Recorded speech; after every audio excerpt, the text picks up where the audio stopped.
and I'll ask you to get whoever pops in. 2 people entered the waiting. I'll ask you to cover the waiting room for me, Jeremy. All right. Welcome everybody. We have a full agenda, so I'm not going to do a dog and pony show.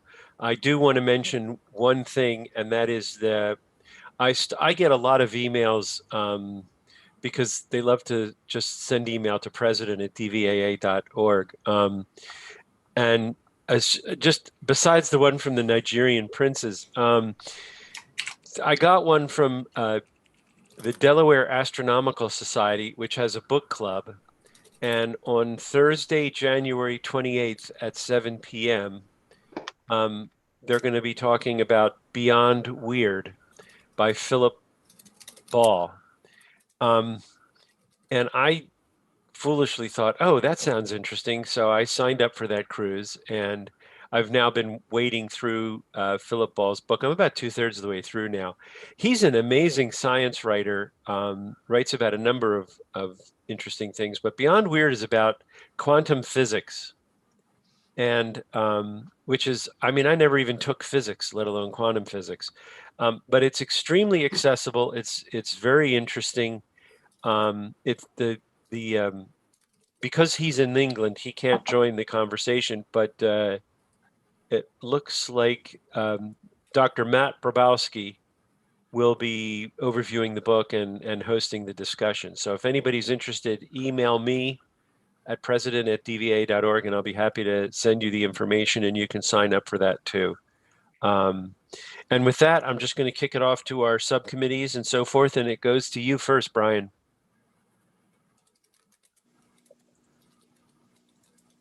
Who's muted with his video off. There you are. All right. Sorry. We have 2, 4, 6, 8, 10, 11 new members this month. Wow. And a couple of them are here tonight. Katie and Scott are here that I did see. So it's Katie, Daisy, Martin Jones, Shashira Verman and his family, Monica, Tara, and Annika, Corinne Jacob, rejoining an old member, Dave McDougall, Mike Cogbill, and Michael Kemple. So welcome. Thanks. And Brian, make sure you send me the information for the ones you didn't send me yet, because I am going to contact every single one of them. Okay, I think just Scott, but I'll double check. Okay, thank you. That's great that we still continue to grow members. That's really incredible. So now, Lewis Berman, it comes to you.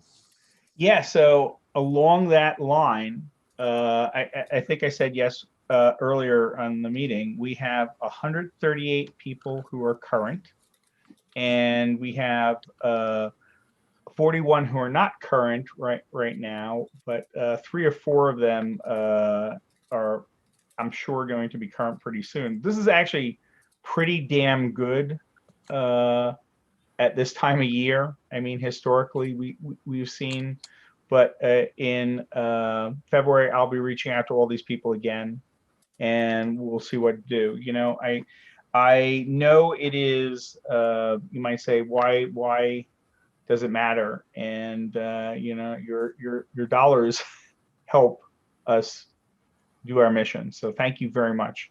If you haven't signed up for this year, it's super easy. Go to the website, log in. There is a button that's in the upper right-hand corner that says, you know, it's a red $sign. Click on it, follow the instructions, easy to do. And if you don't know how to do it, go to the website, click on the support link, and you can get a phone support person to help you out. Thank you very much. Thank you, Lewis. Andrew and Lou, you guys want to flip a coin to see who goes first? Go ahead, Andrew. Yeah, so I can go. I got wind that Lou wants to share something tonight, so I just have a really quick something to share. So good to see a few new faces. My name is Andrew Hitchner. I'm the observing chair for the DVAA, and this is my observing report for January 2021. And before I get into the main topic, I did want to congratulate Jan for reaching the Stellar Level Outreach Award. So congratulations, Jan. Jan recorded at least 52 hours of outreach program, which, to be honest, I feel like is a little low. That's what just what she recorded, maybe. But congrats to Jan. And I do want to point out to everyone that this is a very obtainable award. To get the base level, you only need, I think, 5 or 10 hours. So if you do 1 year of star parties, you're going to get there. So keep track of your outreach. And it's great to get this award and see people getting out there and doing something great with the community. Thanks, Andrew. And if I could just add to that, we've tracked all of the outreach events on a spreadsheet since 2017. So if you'd like to apply for this award and you just don't remember which events you did, you can check the spreadsheet document will remind you. I have the names and everything in there of who participated. So the way you find that, it's under the club documents under outreach, and there's a spreadsheet for every year. So that's where I tracked my stuff. Worked really well. Awesome. Thanks, Jan. Yeah, that's awesome. Even easier. So if you're interested, go look at the Astronomical League's website. You can find out more about the award there. So like I said, I have something just really quick. Being a new year, seeing that we've picked up a few new members and we haven't really had that face-to-face time, especially on the observing field that we usually get. I just wanted to go through and run down all of the DVAA dark sky observing sites we have. We only have a few. I'm going to go through. I do want to point out that all of this info I got from www.dvaa.org under observing and then observing sites. You can find directions there. You can find who to contact about going there, any permits that are required to get there. So if you want more information, go look on the website. It's a great resource. So we have 3 main sites. I'm going to go through each one. I do want to point out Valley Forge is not an observing site that we can use. We have special permission to be there for the star parties only on those nights and only until 11 p.m. So please do not go there unless it is a designated star party event. So first I want to talk about French Creek State Game Lands, number 43. You can see here on the map, so King of Prussia and Wayne around here. It's probably about an hour drive or so. I live in Phoenixville, so it's pretty close to me. It's technically a Bortle 5, which I think it might be a little higher than that. Higher being more light pollution. It's degraded pretty much since I've gone there. I haven't been there in a long time. Maybe it's improved a bit. But I would say that it's maybe more of a Bortle 6 now. But it is a very large open area. It's on the gun range. There's plenty of spaces for cars and equipment. You can only go on, though, after the shooters are done. I know that they're supposed to be done by sundown. They usually aren't, but it's just better to wait for them. The gravel road also can be a little bit treacherous. There's several big potholes last time I was there, so make sure you take it pretty slow. As far as horizons, it has pretty good horizons to the north and south. The south probably being the west, or being the best horizon. Unfortunately, the western horizon is pretty blocked by trees. Unless you go pretty far out to the field, the road is along the west, so we tend to park closer to the trees on that side. So if you're planning, you want to see things on that side, just make sure of that. Now, this one, you do need a permit. I have never been asked to present a permit while I've been there. I have heard stories of people being asked. We have one on the website for members only. It's under Documents, Observing, and Permits. That permit is good until the end of 2022. So if you are planning on going out there, make sure you have a copy of that in your car. Next one I want to talk about is probably one of the newer ones that I've started going to is Green Lane State Park and the Knights Road. I think this is the Red Trail parking for that. This is a Bortle 5 as well on the night sky map. I do think it's a little better though than French Creek. There's pretty significant sky glow, especially around the horizons, maybe in like the northeast area towards Allentown, but straight up, it's actually really good. You can easily see the Milky Way from there. It has good horizons as far as obstructions go, and I mentioned the sky glow. Oh, and of course the southeast as you go towards Collegeville and King of Prussia there. This is the designated observing field for Green Lane State Park. So you are allowed to go without a permit. Now, usually the local policemen are patrolling up Ninth Road, and we have had them stop just to kind of check out what we're doing.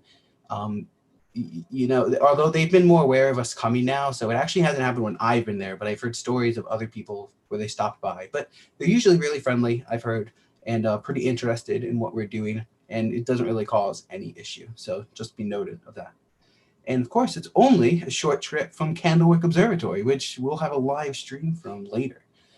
So be sure if you're going out there, maybe hit up Lou, and there's always a lot of hospitality out that way. But this is probably the one that I've been most frequently going to, about the same distance from Radnor and King of Prussia as French Creek. Now, our darkest site would be Blue Mountain Vista Observatory. This is private property is owned by Frank Colosimo. So make sure you notify him when you're going out there. But he's usually always welcoming to let people go and use the field. You can't actually see the house. The field is shielded by trees from the house, so that's good. It's technically a Bordeaux 4.5, and it's pretty good for just an 1.5 to 2 hour drive away from the city. So if you want to go somewhere slightly darker than like not Cherry Springs, Green Lane State Park or French Creek, definitely go here. I have found that the field can get a little crowded. Really just with the car situation, it can be a little difficult to navigate with cars. So if you're going to stay overnight, which we frequently do, make sure you park near the end of the field away from the road, and let people who are leaving sooner in the night park closer to the road. Generally a good idea in any observing site. And you can find out more about Blue Mountain Vista Observatory at this website down here. And if you go to the DVAA's website, there's links also there. And of course, if you do use this site a lot, please drop Frank a thank you, either a note or monetary donations. He does a great job with that place, and it's really, out of the kindness of his heart, is the only reason why we get to use this location. So thank you, Frank, for that. So those are the 3 main sites that we use. But if you go somewhere else, please let us know. It's always great to find out other places to go. There are a few ways that you can do this. You can go to the Observing Forum on the DVAA website and talk about things there. You can link that to your email so that whenever there's a new post or a new discussion or comments or anything, then you get sent to your email, which is great. And of course, we have the groups.io email as well. It's also a good idea if you're going out, just let people know when you're going out, no matter what day, no matter how long you're staying for, who knows who might show up there. So, and if you have anywhere else, let us know. We're always welcome to hear where you go, because it's a little tricky finding observing sites. You never know where you're allowed to go, how good it is or anything. So yeah, that's what we're here for. That's what the club's for. And again, short one. That's all I got for you. I'll relinquish control. Thanks, Andrew. Appreciate that. Harry, where on Long Beach Island? So, do you know? We actually stayed in a hotel called. Trying to think of the place. It's on Ship Bottom. Really? Yeah, and so we were right on the beach, and there was not a whole lot of like pollution there, but you could set your gear up on the beach, and you could actually see the Milky Way. Wow. It was amazing. That's awesome. I love Long Beach Island. Yeah, I prefer the northern end. We were in Barnegat Light in September, but it was pretty much cloud. I took my stuff down there, but it was cloudy pretty much every night, or at least not good observing. There's a guy. His website's I think it's milkywaymike.com. Uh-huh. He has a list of all the locations on the Jersey Shore where you can get good Milky Way panoramas. And I think his number one is I'm trying to think where, but I can look it up. I can post the link on the chat. Thank you. Yeah. Thank you. Okay. Now there's something special happening, and our chair of astrophotography, Lou, wanted to bring it to our attention. So, Lou, take it away. Okay. There's going to be another ISS transit of the moon soon. In fact, it's going to be tomorrow. And it's going to happen where a lot of members live. So if you guys would indulge me, let me talk about it and explain to you how to take a picture of it if you'd like.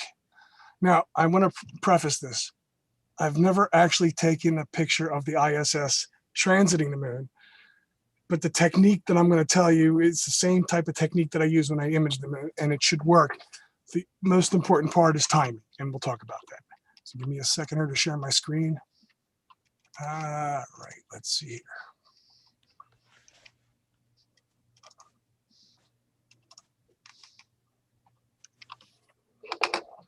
Okay. So let's go over quickly some details. You have to be prepared to do this because the ISS zips around real fast, especially when it's against the moon, because it's, that's only a half a degree across the sky. So, all of you are familiar with this general information. You know that you can see it with the naked eye. You don't need a telescope. When it passes over the Earth's shadow around, twilight. So the ISS is above the Earth's shadow. It still sees the sun. We're in the darkness. It reflects down and we see it. It can get really bright. Sometimes even brighter than Venus. All right. So it's very important to know exactly when the transit's going to happen. And the key to this is getting your time synced accurately. The ISS, all those times are off of the atomic clock. Now you can go to a server on your phone and download the time within hundredths of a second. They'll guarantee accuracy, but then you still have to deal with the latency of the network that you're on. So I know that if I'm on my desktop and I check the latency, it's 0.3 seconds maybe, but my cell phone might be 2 seconds. That may not seem like a lot, but when it takes 0.7 seconds or 0.5 seconds for the ISS to transit, you already missed it. So it's important to get that straightened out and be aware of that. So there's a phone apps you can do. There's one called ISS Transit Prediction that you can get on an Android, or if you use your desktop, you can just go to transitfinder.com. And let me see if I can click on this. And if you do, here we go. We'll get some past information here. It shows you how big the ISS will be across the sun or the moon, how far away it will be, where with respect to the moon or the sun it's going to transit. Now this obviously depends on your location, and it gives you a bunch of other information here. This particular one says it's going to be illuminated, but that's a little bit misleading, and I'll talk about that in a sec. Another thing you want to look at here is when you're finding a transit that you want to photograph, you want to try to select one that has more than a couple of stars, because then it just shows here when there's only 2 stars. Look at the size; it's really, really small, 21.2 arc seconds. That's why they give it only 2 stars. This one's going to be almost, a little bit bigger, so it's 3 stars. Now this one is going to be even bigger. It shows you here the angular distance, 60 arc seconds there. But it shows you at the location from where this is at, it's way off center. So if we look at it on the map, you can see exactly where it is. I think, let's see here. Okay, so if you're in like the Target shopping center parking lot at 4:30 with your camera, there you go. Now, this may sound like it's simple, but it's not. The hard part is during the daytime, especially if you're somewhere like the parking lot of Target, which you can be when you're doing, when you're imaging the moon or the sun, you don't care about light pollution. The problem is polar aligning. And the reason why that's an issue is, you have to be zoomed in pretty tightly to see the ISS because it's very small. If you're zoomed in enough and the moon moves out of the field, obviously you're going to miss it. So polar alignment comes in very handy. It's not, you can still do it without aligning, but it's not 100% necessary, just easier. If you have a mount and you want to do a solar align, and I would only recommend you do that, obviously, if you have a solar filter. Or if your mount allows a lunar align, you can. But if you have a tripod, then you just have to do it manually. Okay, so depending on where you are, these numbers will change. The time that it transits is always being updated. What I would do is get there around the time, make sure you focus everything, set everything up, pointing in the general direction of the moon. And half an hour before the transit is predicted to pass, I would update the orbital elements to make sure that you're synced. The one way to collect the data for this is to use burst mode on your camera. So you can set your camera to your telescope if you've done that before. If not, you can use a long focal length lens. With some cameras, you can get pretty good zoom without the use of a telescope, and I'll show you that in a second. But that method does not work with all cameras. Typically, you won't be able to do that with a Nikon camera unless your Nikon is attached to your telescope. You're not going to be able to use the digital zoom feature on that. So test your camera on burst mode. Do this before you go out. See how long it'll burst for. A lot of cameras may only burst for 3 or 4 seconds, maybe 10 frames a second or whatever it is. And then the buffer gets full and they stop. And then you have to wait for that to empty before you can go again. So this is why it's important to get the orbital elements and the timing updated along with the latency information so that if you have a 3-second burst, you want to press the button on your camera, or I would use an intervalometer, a second before it transits.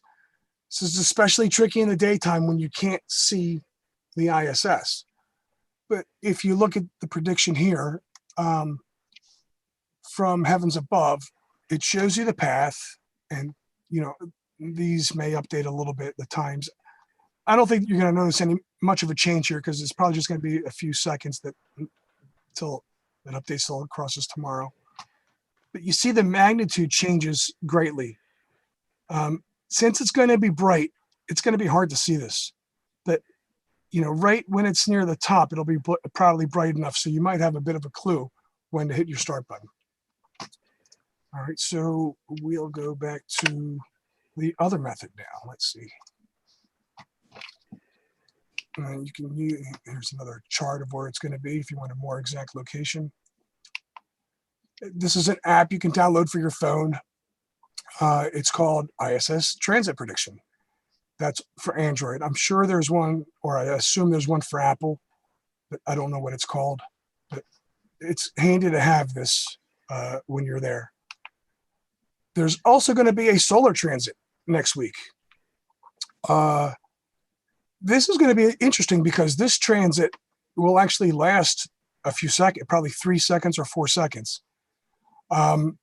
It's very rare that we have so many transits so close to each other. But anyway, especially in the same area here. So you guys that live around here, you have an opportunity to do this. Now, the one thing with the sun, obviously you need solar filter. But also alignment matters. But the thing is, it's going to be really small. So if you can, the more accurately you can have your camera your mount aligned, then you might be able to zoom in tightly if you're lucky and get it. All right, so the last thing I wanted to show you here was this software. Hold on a minute, I'll share my Observatory desktop.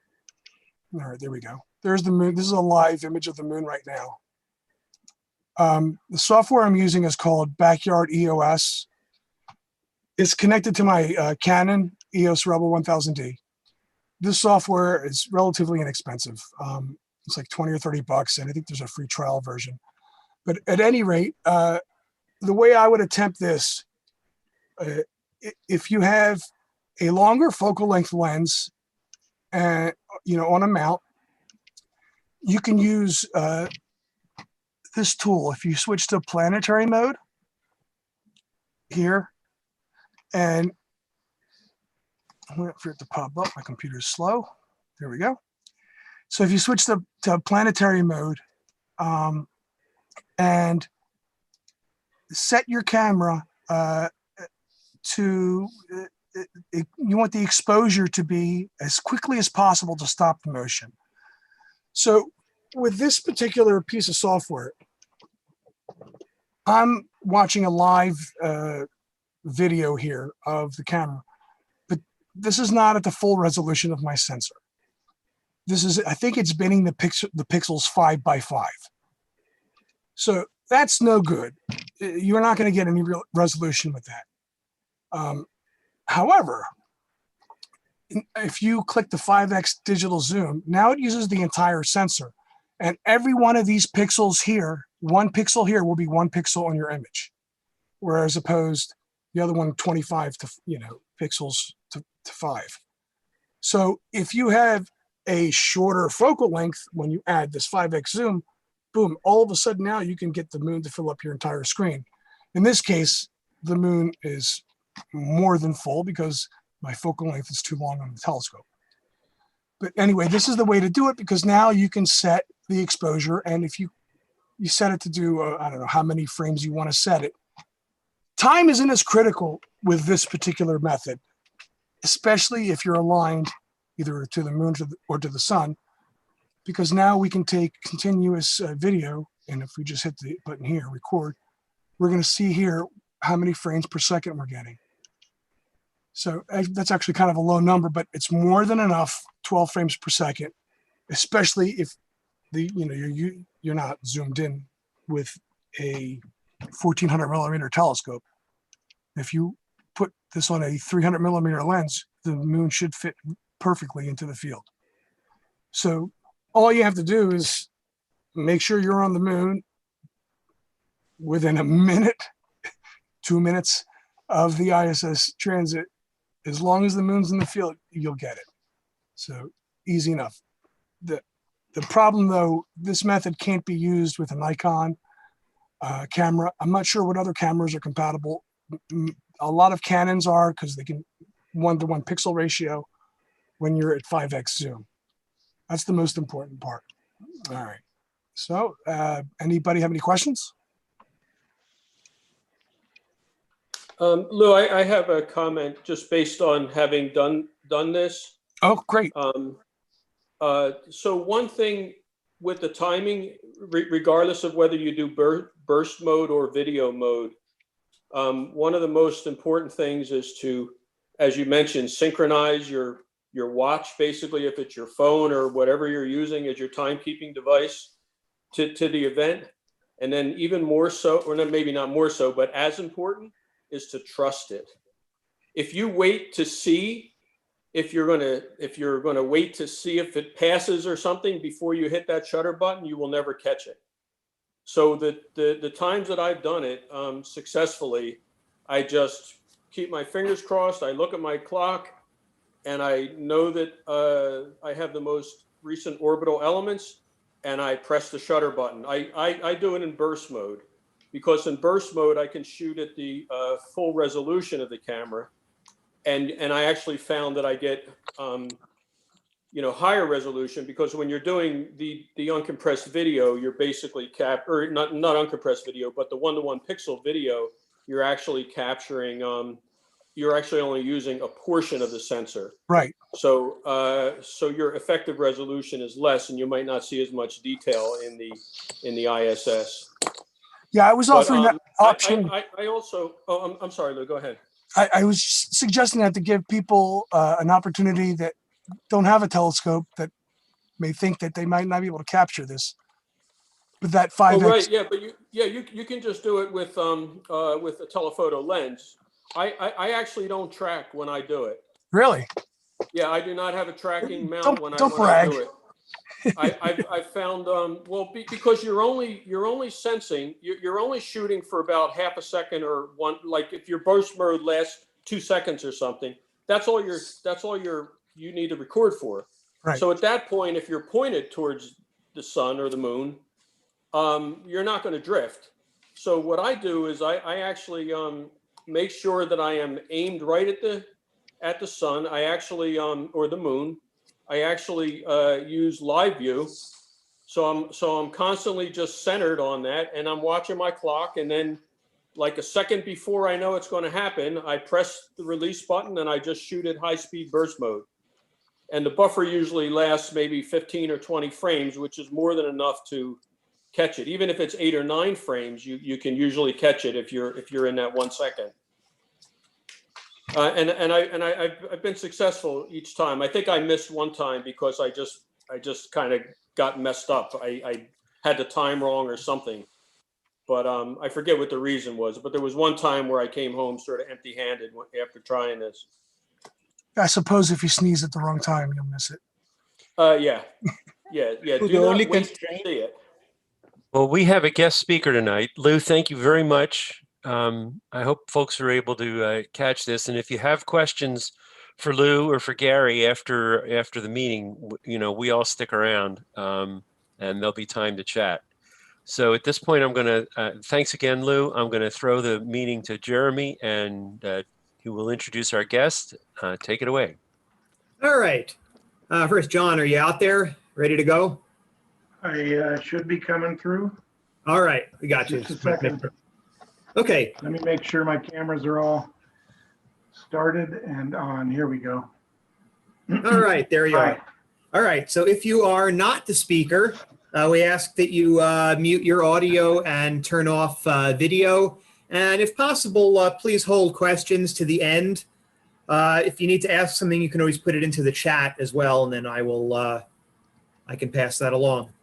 So before we get started, a little sneak preview of some upcoming meetings. In February, we will have Dr. Jolene Karlberg, who is with STSCI, Space Telescope Science Institute. They're the folks that run Hubble. And she'll be talking about ultraviolet astronomy, which is actually a nice complement to what we'll be hearing about this evening. In March, we'll have Dr. Stephanie Lamassa, who is also at STSCI, and she'll be talking about supermassive black holes. And in April, we're going to have Dr. Dan Wertheimer, who is at Berkeley and is associated with SETI, the Search for Extraterrestrial Intelligence. And he's going to talk about the search for extraterrestrial intelligence. Is anybody out there? All right, so tonight, we're very happy to have back John Conrad, who is a NASA JPL Solar System Ambassador. He's a good friend of DVAA. He's given us several presentations in recent years, including global climate change, the view from space, lunar science, and some presentations about solar system exploration. So John's background is in astronautics and space flight, and he's worked in unmanned space programs for the Air Force and for NASA, and he's worked in various areas, including aerospace, defense, IT, energy, and security programs. So we're very happy to have John back here in this virtual format. So we don't get to see him in person, but he's back here tonight, and he's going to tell us about NASA's infrared platforms seeing across space and time. So please join me in welcoming John Conrad. John, take it away. Hi, everybody. So you see me all right, Jeremy? Yeah, you're good. And I guess if you've transferred it over, I can share the screen then. See if we got that. You see this? Yeah, we're good.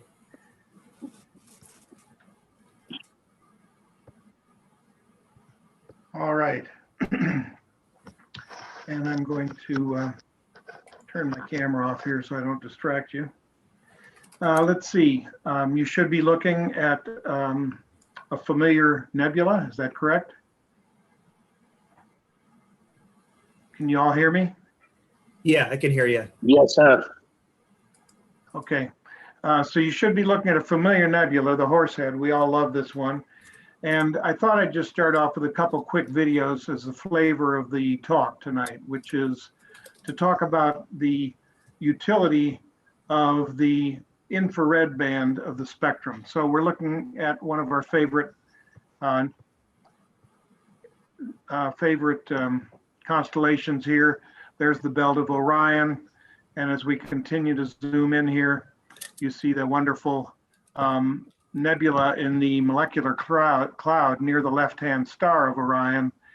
And this video done by NASA and the Space Telescope Science Institute for the 23rd anniversary, which would have been in 2013, is just fantastic. And what it does, it shows you very graphically and quickly the value of going up into the infrared part of the spectrum as opposed to what we're used to seeing with a dark nebula and all the cloudy hydrogen gas around it.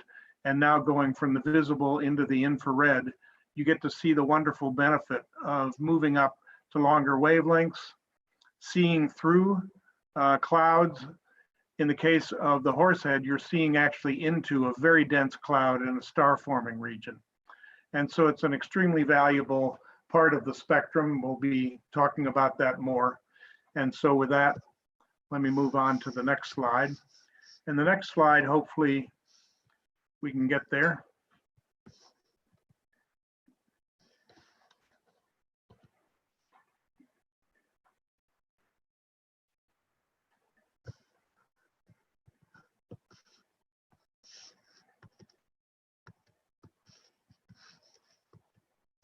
Okay. Murphy is doing his best here.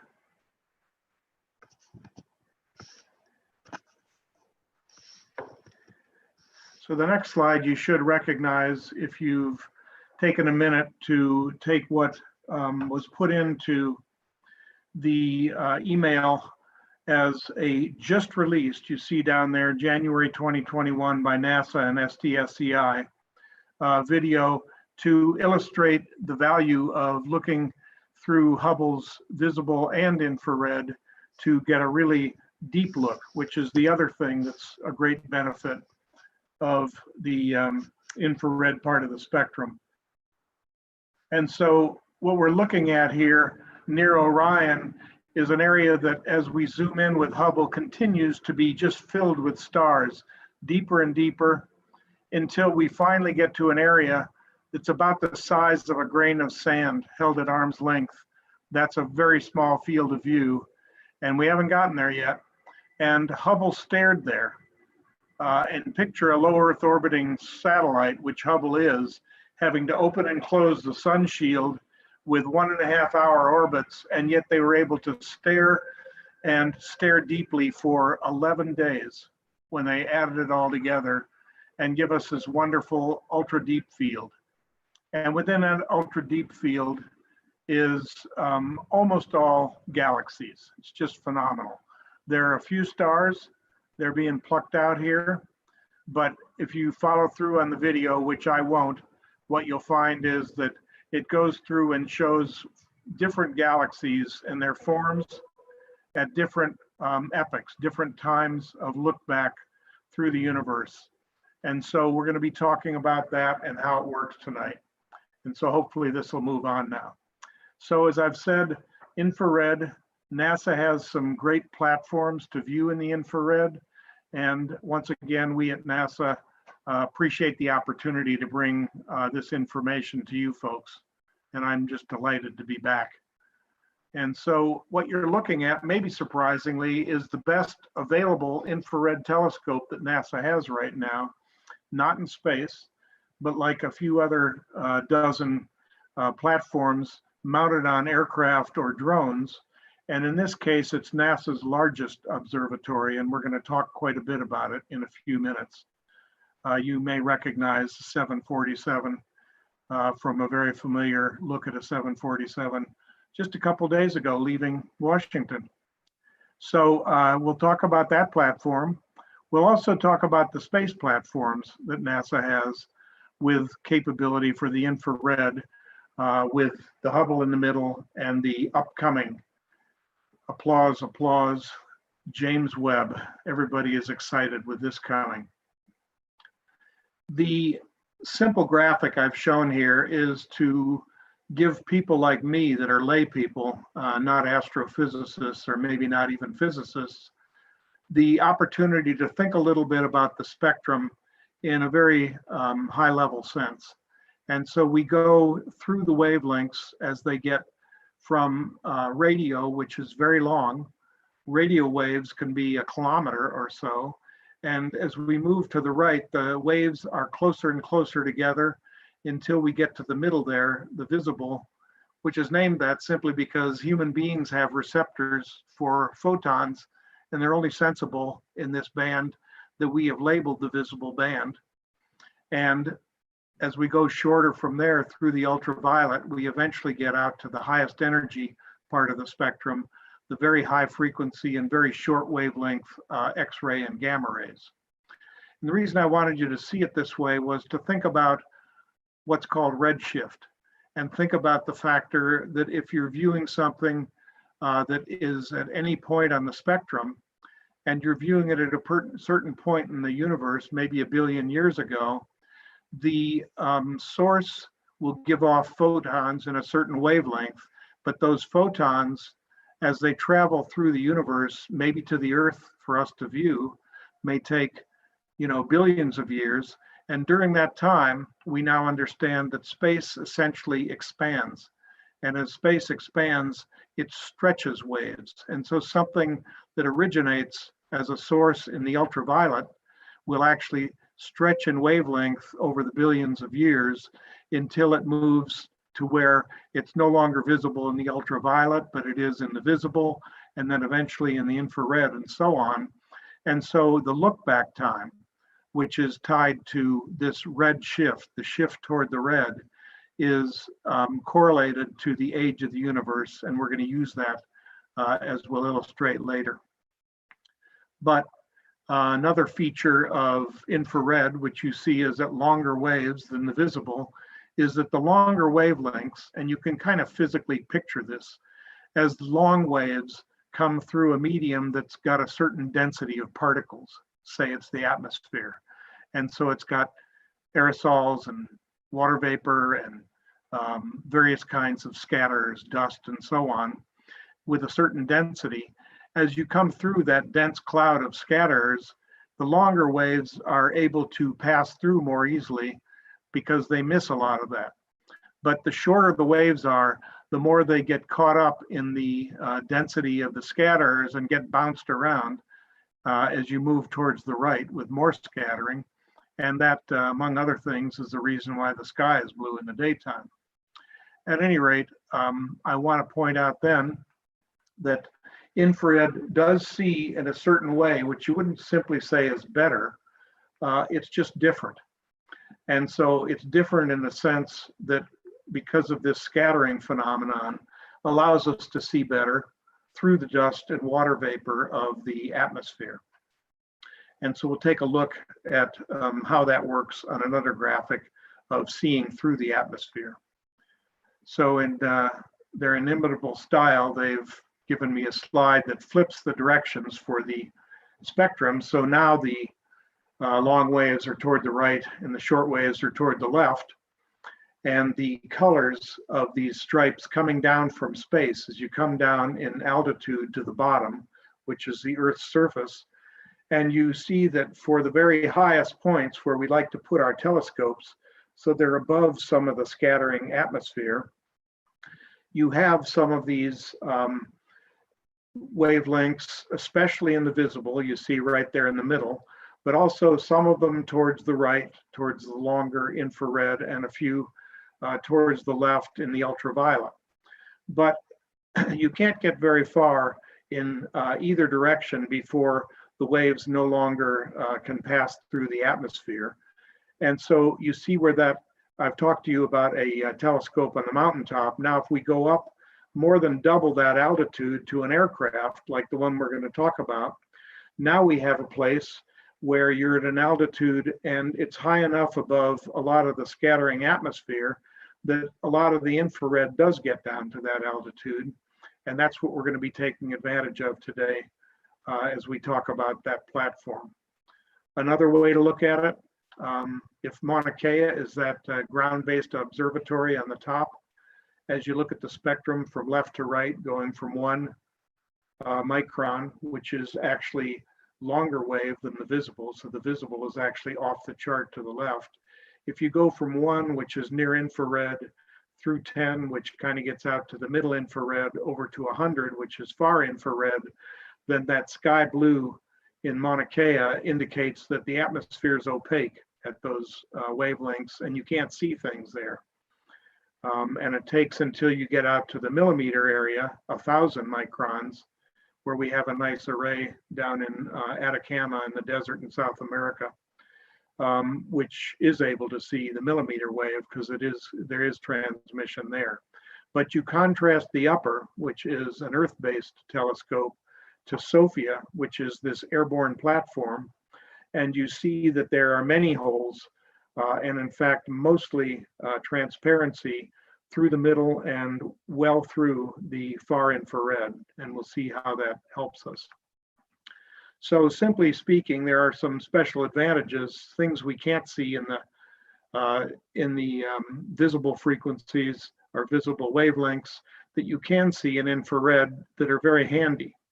As you know, you can go out at night and the eyes are very sensitive to stars, which are very hot, and our typical observatories and many of Hubble's best pictures are looking in that part of the wavelength and seeing nice representations. But if you go to a cooler part, and cooler as in formation of stars, as opposed to actually to after the stars light up as stars, that star forming area where planets are also being formed is quite a bit cooler. And so we get the advantage with infrared that we can see cooler things in the infrared. We also, as I mentioned, or I showed you actually with the Horsehead, can see through a lot of the interstellar dust clouds and within some of the thick ones to see the star formation. And finally, not talked about a lot is the fact that the spectral signature of some of the life-oriented molecules, organic molecules, biogenic molecules, are very strong signatures in the infrared, and so it's easier for us to look for signs of life in that part of the spectrum. And then because we're talking about an aircraft, we have an advantage from being a mobile observatory, which is to do things that probably all of you are familiar with, called occultation observations, where we get a favorable geometry, and once in a while from our driveway or backyard or from one of the fixed observatories around the world, you get just the right geometry to see certain stars pass behind solar system bodies, whether it's the moon or a planet, some kind of a disk. And you can take advantage of certain special measurements or just the fact that you get to see a star blink out and come back on. And that's fine if you happen to be conveniently in the right geometry, but with a mobile observatory, you get to fly wherever you want and set up your flight plan and do these things in a really well-planned way. And I'll give you a good example of that soon. So here we have SOFIA. The I in the acronym stands for infrared. It was designed and built for that purpose. It was it was a 747 purchased by NASA with a 100-inch diameter telescope mounted, as you can see, through a door that opens and closes there on the side of the aircraft. And we'll show you a little bit more about that in a minute. But one of the unique things about this photo is the doors open during the daytime, which once you have the primary mirror in there, you don't do. They don't fly during the daytime typically. Another aspect of the 747 is where it's based. You may have heard of NASA Armstrong. You've almost certainly heard of the Air Force Base where it is, which is Edwards, where the shuttle landed, where most of the early astronauts, especially who were test pilots, got their training. And so one of those astronauts, Neil Armstrong, got to attach his name to the NASA facility that's co-located there at Edwards in Southern California. That's where the plane flies out of. The people that manage and perform the research and mission operations are based out of another NASA center up in the Bay Area, NASA Ames. And you may be able to make out the other logo on the tail, which is DLR, which is the German for the German Space Agency, because they in fact have put one out of every $5 into the development and outfitting and operation of this system since the beginning. So they're a major partner for us. It flew for the first time in 2010. It had actually been purchased about 10 years before then, and it took a while to set it up and get the instruments ready and everything. So 10 years ago, last month actually, was the first flight, and we're going to see one of the results in a few minutes. In a typical year, it flies on an average of every 3 days, all night, 8-hour science gathering flights. And the other feature of the operation is that, as you guys understand, you don't get to see the whole sky flying out of base in the Northern Hemisphere. And so they have a base in New Zealand, the same base and the same flight line and everything that's used for the flights that outfit the Antarctica teams. And so during the winter time in Antarctica, they don't fly much out of there.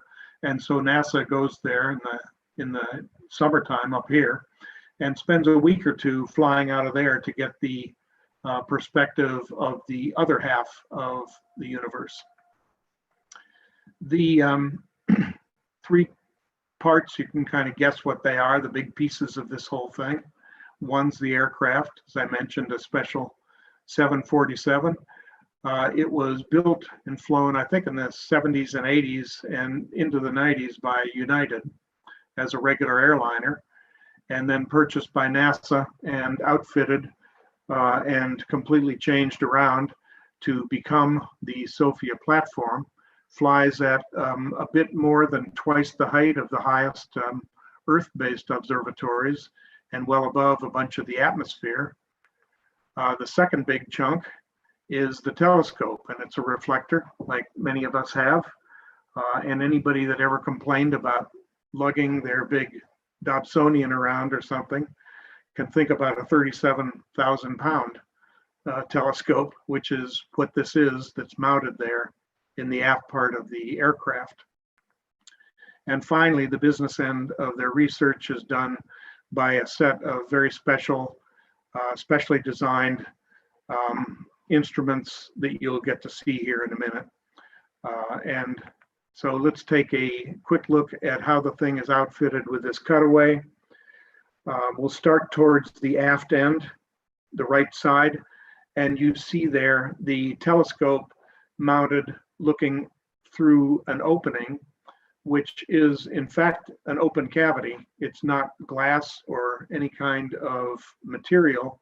It's just looking out into space. And because of that, as you can imagine, at 40,000 feet, with the temperatures and pressures up there, you need to do something so you can be on the aircraft with it. And so that green thing there is a pressure bulkhead. that allows the uninhabited part where the telescope is to work just fine, and people to work in their shirt sleeves up here in the front with areas for the mission controllers and even observers. There are plenty of educational parties that get to travel on board. And there's an open area here that gets filled up with the science instrumentation. I wanted you to get a better feeling for that door. The door, in fact, is, I believe, about 14 by 18 feet. And it is part of a beefed up circular cylindrical portion of the aft part of the 747, which you'll see here. So you see that bulbous part behind the wing. And this is a daytime flight. It was very early, and they were actually testing. This was a test to see what kind of buffeting, what kind of airflow, what kind of disturbances to the telescope there might be from having this wide open door. And they had an experiment, and the PI is the one that gave us these slides and talked to us. And he said on the way to this this flight, they went to Home Depot and bought a couple rolls of twine and a couple rolls of masking tape, and they cut them and pasted them all around. They're hard to see here, but that was their experiment to see what kind of airflow there was around this opening. And it turned out to give them great results. There is, in fact, as you'd hope aerodynamically, laminar flow, smooth flow across the opening. So there's literally no disturbance inside, even though that side of the aircraft is wide open. So there you saw it open. Now you're seeing it close, and I'll move on. Here's a look at how the telescope works, with a star providing its light to the mirror, back up to the secondary. And then in this case, we've got two tertiary mirrors. And I'll go through that again so you can watch that. We'll start with the starlight down to the primary, the way we're all familiar with, up to the secondary, and then not one but two tertiaries, with the light beam being separated spectrally by a dichroic filter. And most of the value is in the infrared instruments that you get access through that light tube. But there's also a visible wavelength camera that's helps with positioning and photometry and so on. Now let's see what it actually looks like physically. And unlike in the aircraft picture, in this case, we've got the primary mirror in place. We have, toward the far upper left there, you can see part of that pressure bulkhead, and you can see this very strong bracket system that holds the telescope. And I wanted you to see these two things, two optical cameras that view the star field all around the target area and give you the ability for extremely precise and accurate stellar observations and measurements. And so another view of that same area, this one with a cutaway to show you actually how that telescope is held in a stable way and also able to be precisely pointed. And once again, you see the arrows pointing at those optical TV cameras, but note the bulkhead. And as the arm or the light tube of the telescope comes through the bulkhead there, it's sitting on a spherical bearing. And this bearing, which you can kind of make out the spherical shape of, is actually two concentric spheres. The inside one's attached to the telescope and allows it to move.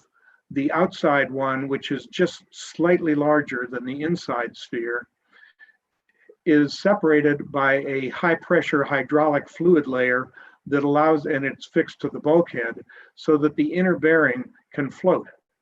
And so it's got gyroscopes to, keep it stable, and these TV cameras to help with the pointing.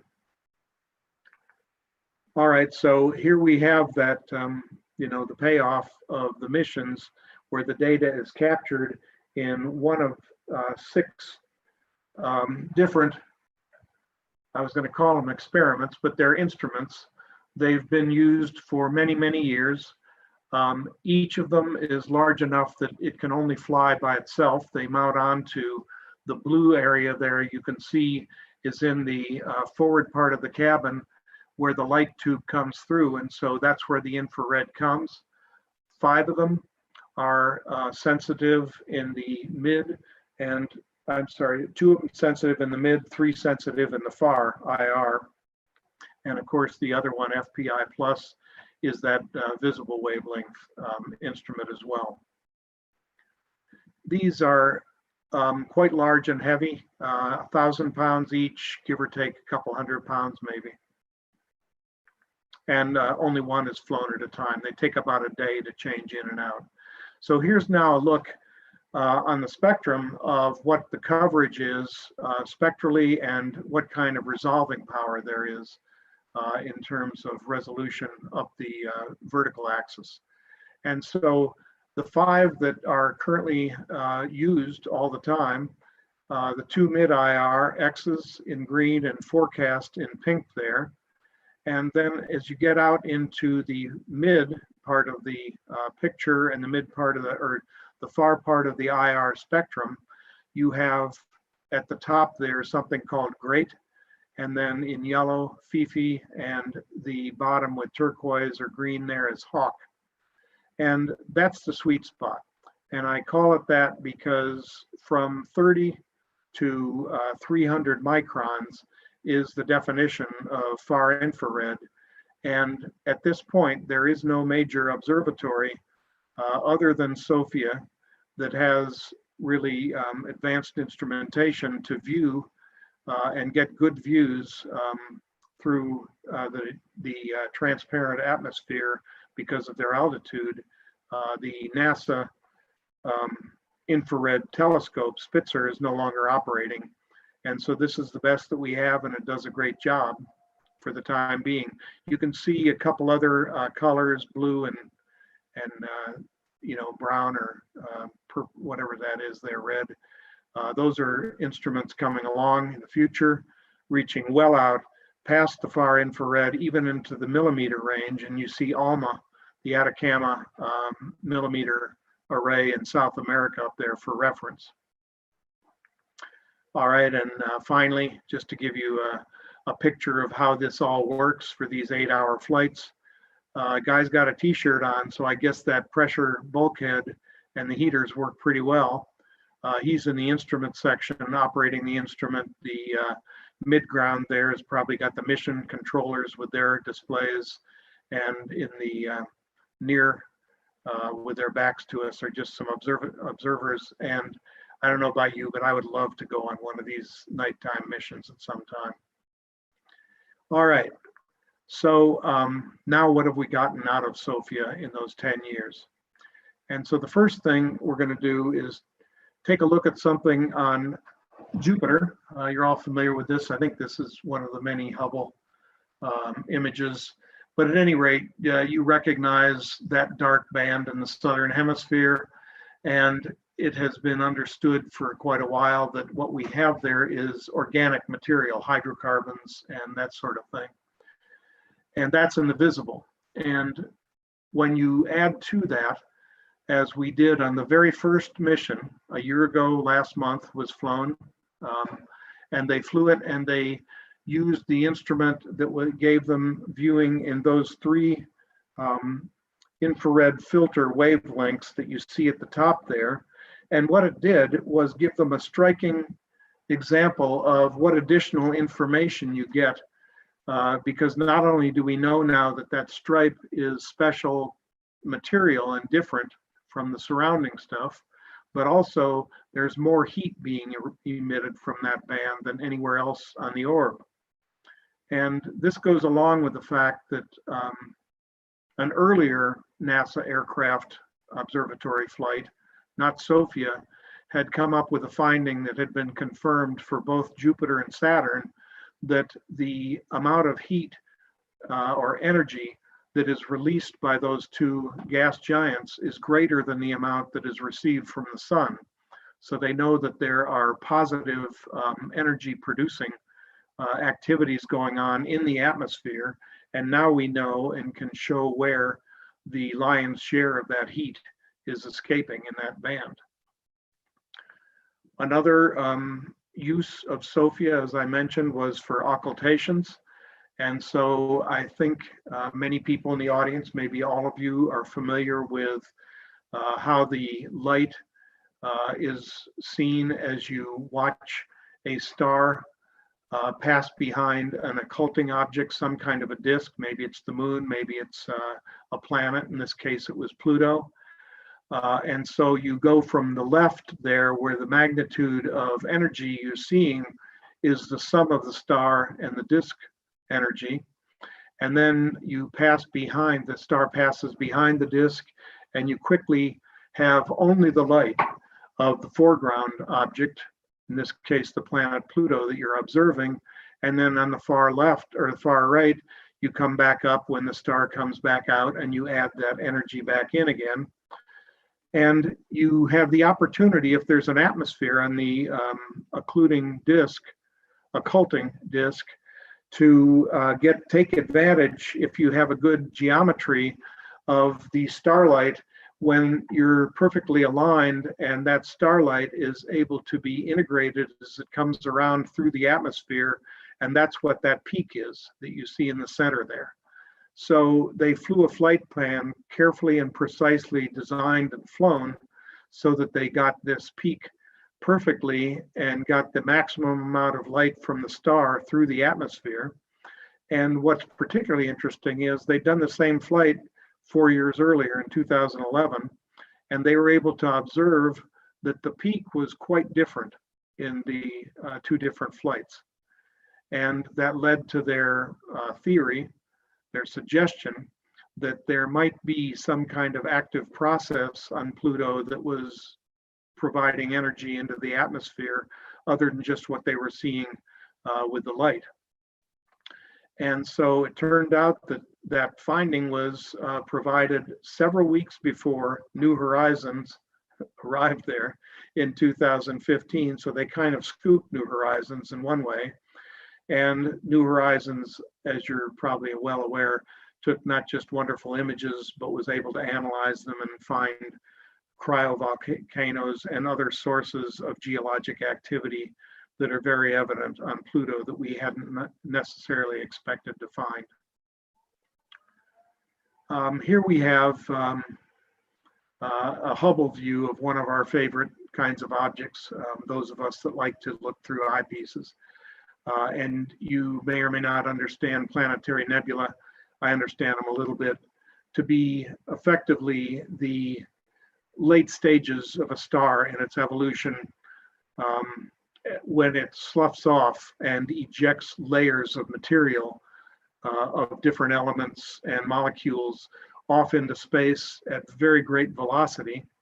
And so we get a chance to look at these sort of spherical emissions, as sometimes they overtake each other and intersect and so on, and give us wonderful displays with the stars still in the center from time to time, like every million years or so, maybe emitting off some more. But at any rate, this is all about the fact that we looked at the chemistry of this particular nebula, NGC 7027, and found something that the astronomers had been looking for, especially the cosmologists, because what they found was evidence of a really special molecule in the field or in the layers of that nebula.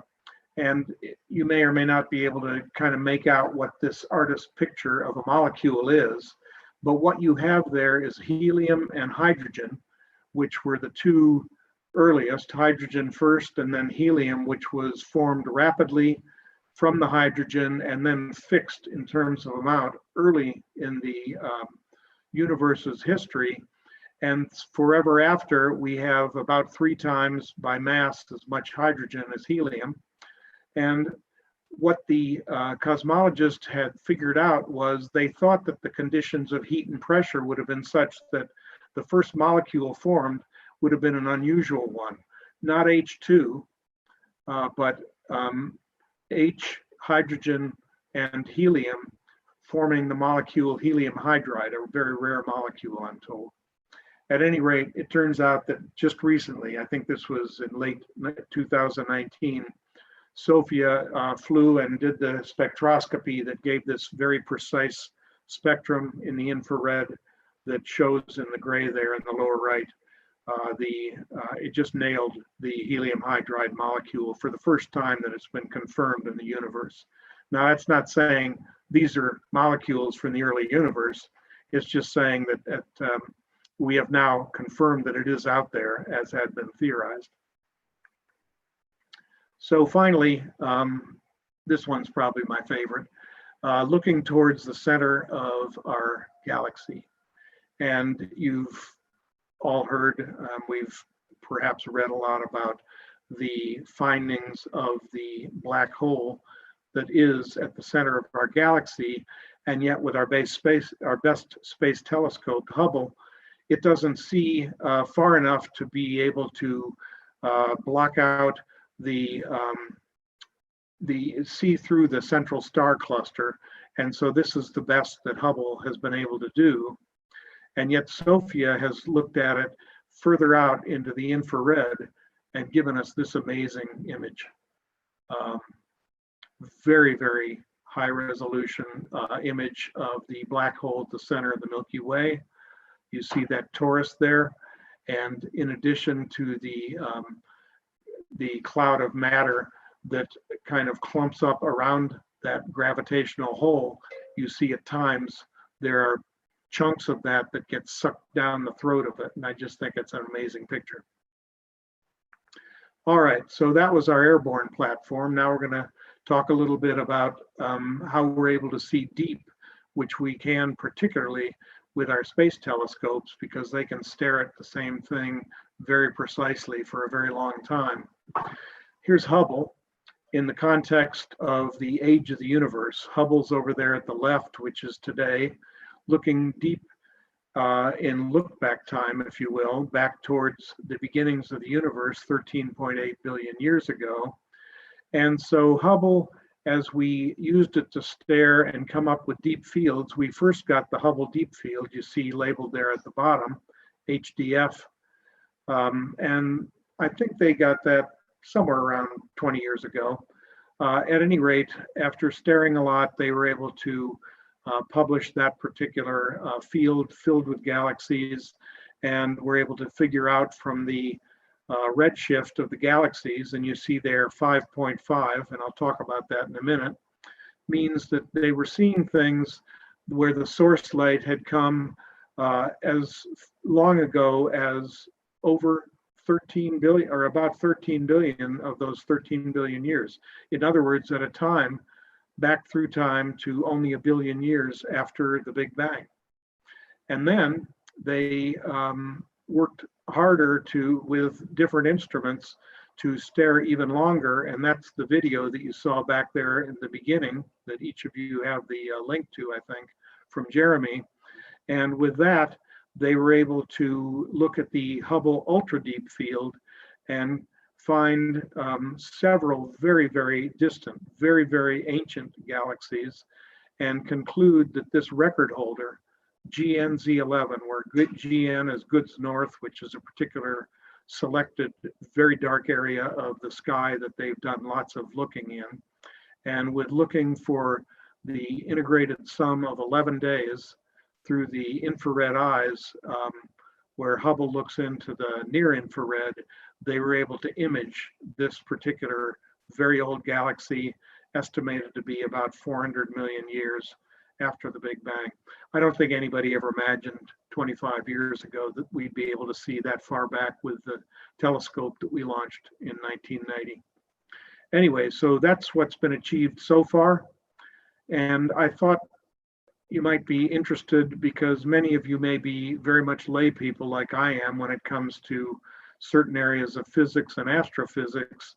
And so here's a fairly simple animation that NASA put together to help us to understand what redshift is and how it works. So first of all, across the middle of the bottom there, you see UV, visible, and near infrared. So from left to right, we're looking at the spectral bands that increase in the wavelength. And so as things move from visible to near infrared, we call them being red shifted. The wavelength has been shifted toward the red and eventually will be shifted beyond the near infrared to other regions and even beyond that, if there's enough redshift. And redshift happens because photons are emitted at their own wavelengths. And I'll just ask you to look for a second at the left-hand, didn't want to do that. Let me come back out and do this one again.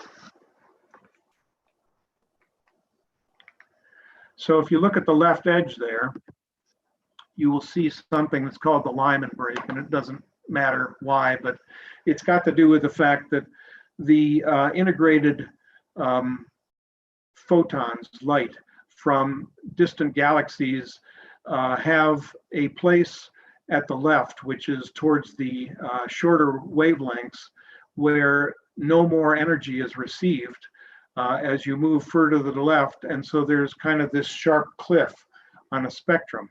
And the spectrum of a distant galaxy is what that cloud of gray is there through the middle. It emits across all of those regions, from UV through visible through near infrared. And what you see across the middle are filters that Hubble had. F435 means 0.435 microns, which is down in the ultraviolet and blue area. And you move to the right to longer wavelengths and pass the frequencies or the wavelengths there, and you move through the visible all the way over to the right. F160 is 1.6 microns, which is in the near infrared. So Hubble, with these 9 filters, if there happens to be a galaxy that you're seeing that's up close and the cutoff starts over here in the ultraviolet on the left, then you actually get an image through each of those 9 filters that's shown at the bottom there. And so you can image those. Now, what redshift does is cause the light all to move to the right, to the longer wavelengths toward the red, as the universe expands. And so after 2 billion or 4 billion or 6 billion years, the universe has been expanding, and the photons that started over here at roughly 0.1, which is where the Lyman break is, will have moved and been stretched through space well over as time passes, as the distance of the galaxy is further and further away. So for example, here, whoop, it's always a little tricky to make this work, sorry. So we're just trying to stop here at about 5.5. That's where the light is from a distant galaxy. And so when we said in the Hubble Deep Field that we could see back to 5.5, the galaxies we're seeing were able to fill the spectrum, having been redshifted from about the middle over to the right, but the cutoff has made it so that they aren't very visible anymore in the shorter wavelength areas.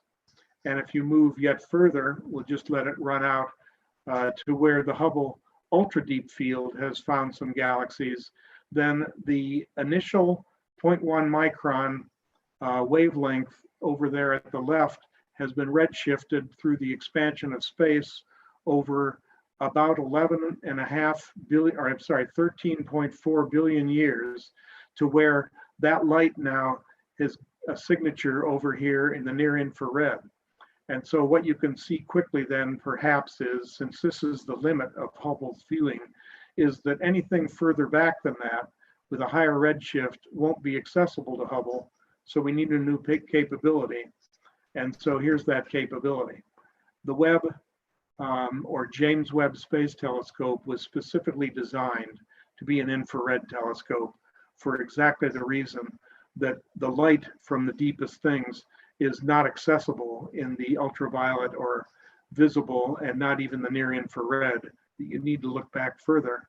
And so we anticipate, if we're right, that we will be able, with the instruments on Webb, to be able to see back almost 99% of the way back to the Big Bang. It's just amazing. To the first galaxies, almost certainly, and hopefully even back towards some of the first stars when literally the universe had first light. So let's cover pretty quickly here the overview of the two telescopes. Hubble you're familiar with, the James Webb you may be familiar is much bigger, about 5 or 6 times as much collecting area for all the light, 25 square meters. And the other big difference we've been talking about is it's mainly an infrared telescope. And in order to be a good infrared telescope, the temperature of the detectors matters. It turns out in the case of Hubble, we are able to operate just fine, essentially at room temperature.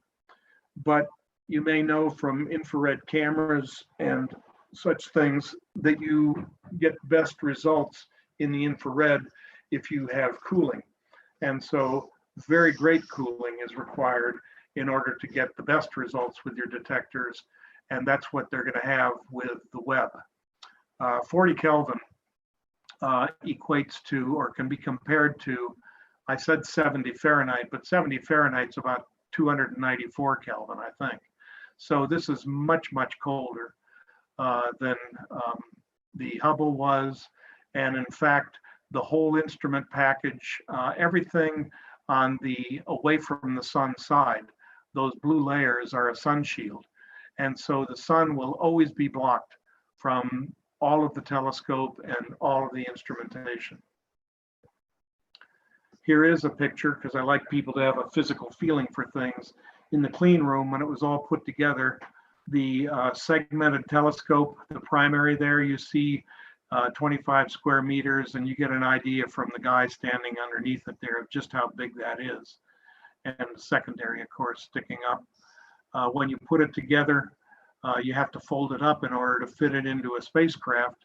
And so the fairing requires you to fold back what they call wings, segments of the primary, and fold up the secondary there, and then actually roll up in a very special way the sun shields that will be unfurled underneath that. The mirror itself, I imagine you guys would be interested in. It's not just big, but it's segmented. And I am kind of impressed with the fact that each of these segments, which is about 50 inches across, only weighs about 80 pounds. They're made of beryllium, chosen because there's literally no expansion or contraction in the region of operation. And they are layered with the best, most reflective kind of material, gold, 98% reflection. And especially important, since it's 18 different segments, is to get the shape right. And the way they do that is amazing, I think. Each of the segments has got 7 actuators. 6 of them account for tipping and tilting it so that it's just right in a macro sense in relation to the other 17. And so you form the gross shape of the parabola that way, but they might be slightly out of curvature. And so there's an actuator on the back of each of these, and the segment's flexible enough that they can actually change the curvature. And so a lot of the early preparation, once they're out in space for first light, will be to get the best possible shape that they can with these apertures, or with these actuators. So here it is, not yet flying on the vehicle, but this is the vehicle that will fly it. And you may or may not recognize the European Ariane 5, a big booster. It's been very successful for many missions. You see ESA, European Space Agency, on the side of the launch tower, because NASA contracted with the Europeans for the booster and for the launch site. And one of the last of this big booster class, the Ariane 5, maybe the last one, will be the one used to launch Webb. French Guiana is the reason NASA's going there. It's on the east coast of South America, very close to the equator. And so for a large payload, you get the absolute most benefit of the Earth's rotation by launching to the east from there. And so they'll be down there. later this year, and we have our fingers and everything else crossed that it'll get off on schedule in October. The sigh of relief that I used to get to give out, you know, within an hour or two of launching low Earth orbiting various kinds of NASA and military satellites is not going to be achieved for a very long time for the people responsible for this mission. Not only will they have to wait a while until this thing goes up into Earth orbit and then starts off onto its long voyage across to the second Lagrange point, but it takes a very long time to get out there. And so it's going to take a month before the payload, the Webb, will even be on station. And by on station, I'm just going to remind you here, I think we've talked about Lagrange points. Every two-body system has a mathematical solution that has 5 theoretically stable points, and it turns out now that we're flying spacecraft, it works very well. The L2, the second Lagrange point, is in line with the two bodies, the sun going through the Earth and then beyond, 1/10 of the distance between the Earth and the sun, which is 1.5 million kilometers, almost 1 million miles further out. And so that's the point at which you're going to place the spacecraft. But exposure to the sun is really important. And the last thing you want is to have the spacecraft, even if you think you can precisely control its position out there, and it is stable and doesn't need much control because it's at a Lagrange point. But the last thing you want is for the Earth's shadow to sometimes be cast on the telescope and sometimes not, because expansion and contraction are terrible enemies of everything in terms of actual precision of pointing and so on. So what they have is what's called a halo orbit. So once it gets out there, it will actually swoop out of the line into a circular orbit that's actually quite wide, quite far away from, but orbiting in a circular orbit around that Lagrange point. And by doing this, you can turn the sun shield, as that little cartoon indicates, towards the sun, and it stays there forever. You don't have to think anything about opening and closing a sunshade. You can stare when you can get the geometry right as the Earth goes around the sun through the years, and you can, you know, control the pointing of the spacecraft or the telescope in other ways, but never do you have to worry about the sun being in the field of view with those sun shields. So that's a month in when you get out there and get into orbit, and then there's even more time. It turns out it takes quite a while to cool down to 40 degrees Kelvin, get everything cooled down. They think at about 2 months, it'll be cooled down enough that they can start to test some of the instruments.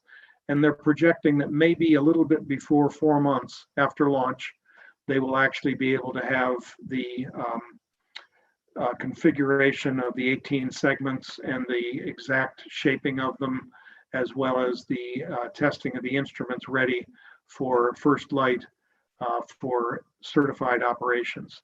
So that's going to be a very, very long and exciting time to anticipate, hopefully, success with a launch late this year. We're talking about maybe having some of the first really good pictures early next year, but maybe not until well into the year, and hopefully it'll all go well. And when I say all go well, you'll see in a few minutes what they're planning to do right away. 4 instruments designed, selected and designed quite a while ago. The little rectangles indicate who did them. The 2 on the right are European. The upper left is an American one, and the lower left is a Canadian one. 3 of them in the near infrared, and they work fine at that 40 Kelvin. But the mid infrared, in order to get the detectivity out there that you want, you have to go to 6 degrees Kelvin, almost absolute zero. Active cryo cooling will be used in order to get down to that temperature and be able to see the best in that part of the spectrum. The other interesting thing I'll mention about these 4 that I really like is this lower right one is called the near spec, or the near infrared spectrograph. And imagine the field of view that you're going to be seeing, and imagine trying to get spectra of individual objects in that. And so what they've designed, and they've actually flown this and used it, it's a physical metal array with magnetization that allows you to command and open and close little tiny shutters, a matrix of shutters, and plan out for where you're pointed exactly which stars you want to have come through while you're doing an observation. And up to 100 individual stellar spectra can be collected during a staring time with this micro shutter array. All right, so the goals, you can almost guess some of the goals now. Since we can see well out beyond where Hubble is seen in the infrared into the mid-infrared, we're hoping to see back into the first couple 100 million years, which means maybe back to the end of the Dark Ages. And, you know, wouldn't it be amazing if we could actually see kind of first light in the universe? Another thing, because we'll be able to observe galaxies at all ages and in all sizes and shapes, we'll be able to start to confirm things about the theories of how galaxies evolve, what shapes they are in various times of their life, how long it takes to form a spiral, things of that nature. The resolution with 5 or 6 times as much light gathering capability compared to the Hubble views that you see here of protoplanetary systems will hopefully allow us to see lots and lots in these protoplanetary disks as far as the formation of gases being collected into lanes around the central star and perhaps forming into planets and maybe even seeing those planets. And as I say that, one of the final objectives is to try to use that feature of the part of the spectrum for life-based molecular spectra that we'll be able to collect and learn more about planetary systems and the origins of life. So this is straight from the NASA astronomers. They wanted you to understand what it feels like to be waiting for this, and so they gave us this video. And I hope you're enjoying it. I can't hear anybody, but I've certainly enjoyed this.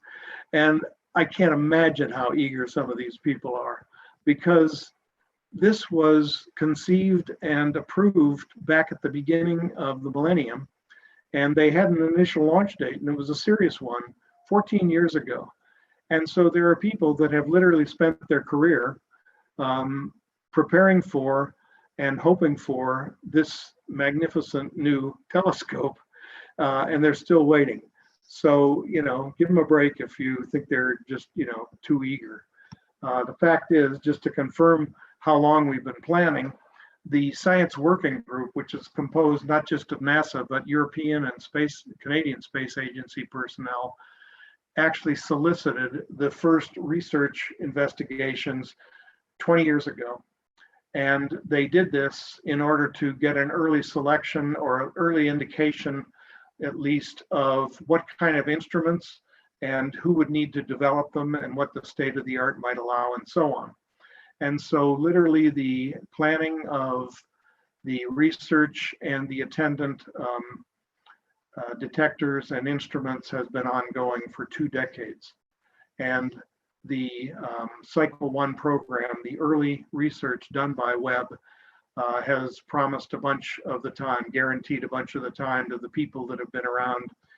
There are over 100 of these that you can read about online if you want to. There's another Cycle 1 program that gives the Webb director the discretion, working with the Webb Advisory Committee and the Space Telescope Science Institute, to name, I think they have 12 or 13 specific early release science objectives, and they're to be given priority during the 6-month commissioning period. And so here are a few examples of the guaranteed time observation and early research science you won't be surprised at these few that I've listed. Imaging of exoplanets, boy, are they, I'm excited to see what they're going to be able to see. So far, we've actually imaged one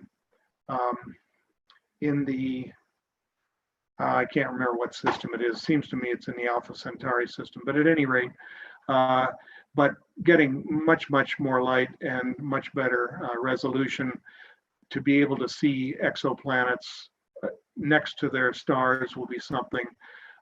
Formation of the galaxy, evolution of the various galaxies through the ages, hopefully back as far as reionization, and within our own galaxy, being able to look way, way out at the edges of our galaxy, not just in the halo, but way out at the edges, because the infrared part of the spectrum allows us to see through and see past more occluding stuff, and about 100 other things. And you can read all of these if you want to on that those web pages that I show at the bottom there.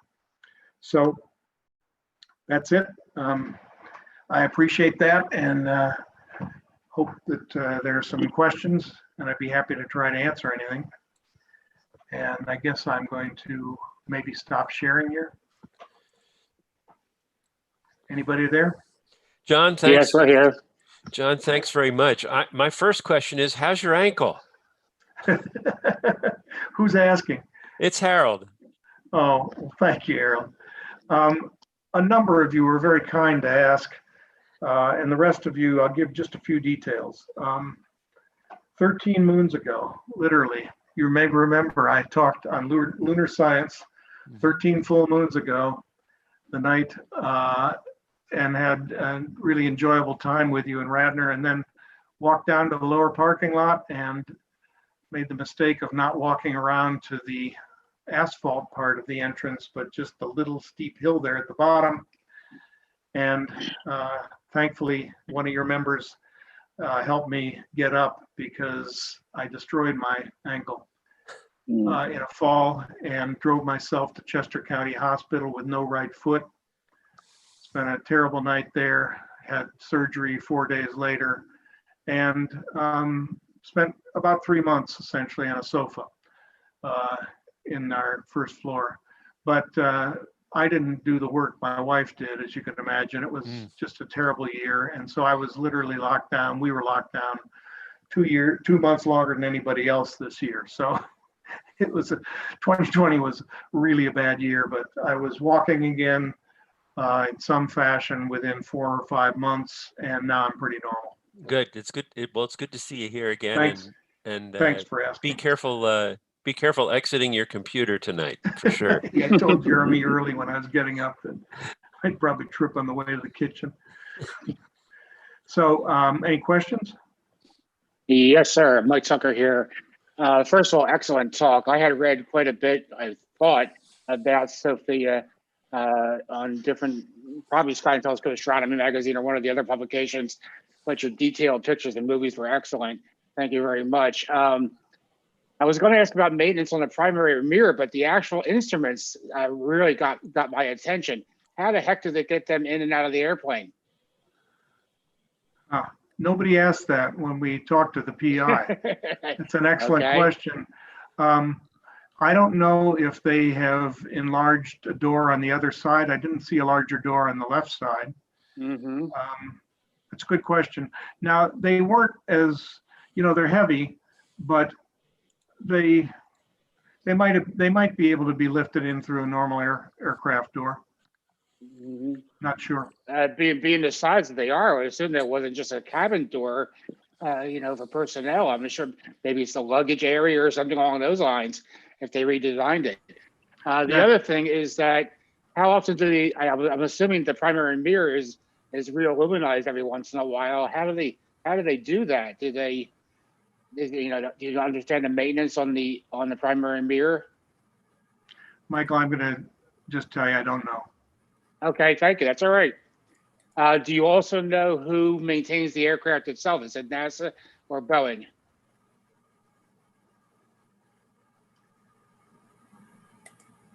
The way these things go, 10 years into the many missions they're doing, having worked on many larger government programs. It could be them or it could be any third party at this point. My guess is that it's not NASA. NASA we talk about NASA's accomplishments, and I think we're all big boys and girls and understand that most of the things you see that NASA says are theirs were built by people at the company that I work for, Lockheed, or somebody like that. Different companies, right? Yeah, but as far as maintaining things go, the price point for that often has companies that you don't even recognize that are doing those sorts of things after things get mature. Thank you. That'd be just a guess. Anybody else? Yeah, I have a question. I'm really curious on how accurately or how precisely the telescope is stabilized. I was really fascinated by the system that you were showing with the concentric, the gyro floating inside. Is there anything attached to that? I mean, is it free floating? It is free floating. The free floating in the sense that the inner of the two concentric spheres holds the light tube telescope array, that 37,000 pound humongous thing. I've wondered myself how they balance it, to be honest with you. I'm not sure if they have certain kind of ballast that they put in the inhabited area of the aircraft or not.